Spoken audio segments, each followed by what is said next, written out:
Yes, I'm doing a little some cow foot soup, cow foot and chicken foot soup. Respect. This is the day today, the the fifth of February 5th. the 5th of February. I'm cooking some cow foot soup. So, that's the way I do it. The cow foot, you can see it bubbling up. Look at it. Cow foot, don't put it some near there. Cow foot bubbling up. Chicken foot, rich soup today. Real soup, So you see, this is the way I do it, and I'm jerking some chicken in the oven. I put it too near up there. You can see the chicken jerking, right? Jerk chicken.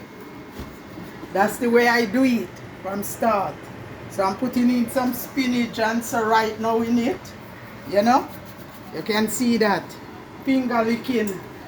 All you do, subscribe, touch the notice button, share with your friend, like and subscribe.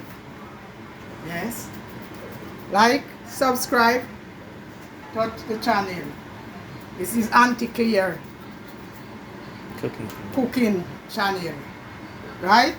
So I'm just doing a little cow foot soup. Rich soup in this weather. That's the way I do it. So that's the way Auntie Claire do our soup. Okay? Anyone like, share, subscribe, touch the notice button. Touch the notice button. And share with your friends, family, and everyone. God bless you. Love you guys. And that's the way we do with cow foot soup.